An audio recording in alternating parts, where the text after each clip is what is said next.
Right, बहुत जी। दिनों बाद क्या ब्रेकआउट मिला क्या मुझे नहीं पता चार्ट पे, लेकिन 2600 पार कर गया है बहुत दिनों बाद। और बहुत दिनों बाद टाइटन टूट गया 6%। दोनों राय बताइए।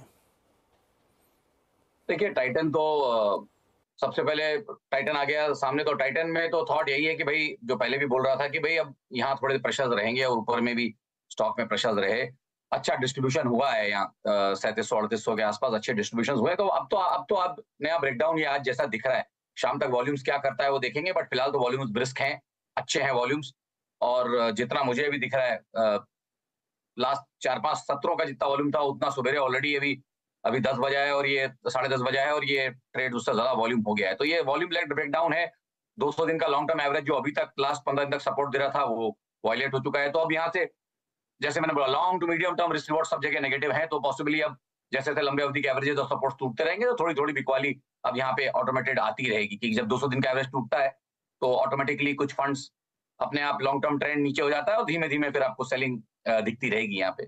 तो यहाँ तो मुझे लगता है 3-6 महीने नीचे के स्तर ही दिखने को मिलेंगे और इनिशियल मेरे टारगेट्स आ गए हैं, बट आई थिंक आज के मूव के बाद अगर ये और गहराया तो आई थिंक 3000-3100 के स्तर भी यहाँ पे इमीडिएट टाइटन के लिए आने चाहिए इस before any pull back comes.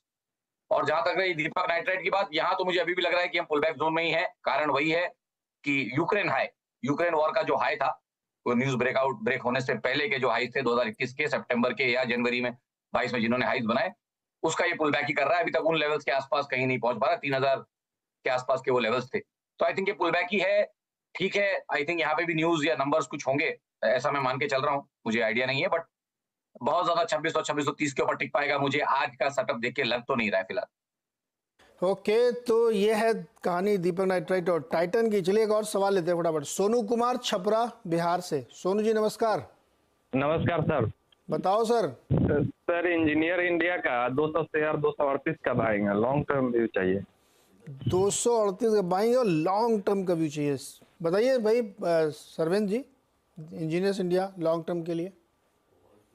देखिए लॉन्ग टर्म तो स्टॉक सही है, बट वही है कि अब टाइमिंग के इनकी लिए एंट्री मान थोड़ी सी लीजिए ऊपर के लेवल्स पे है। ये जो लास्ट 10-12-15 महीनों की जो रेंज है उसके अपर एंड पे ये आए हुए हैं। तो थॉट यही कि भाई फिलहाल बने रहे, अगर लॉन्ग टर्म का ध्यान है तो बने रहे, मैं इनको यही बोलूंगा। ओके, लॉन्ग टर्म के लिए तो बने रहिए भैया सोनू जी, कोई दिक्कत नहीं, कोई चिंता नहीं। और स्टॉक बड़े मजबूत ट्रेंड में दिख रहा है। अगला सवाल है पीयूष पाटीदार का, डूंगरपुर राजस्थान से। पीयूष जी नमस्कार सर।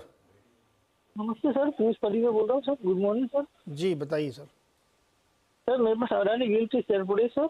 किसके? अडानी विल्मर। अडानी विल्मर के। ओके।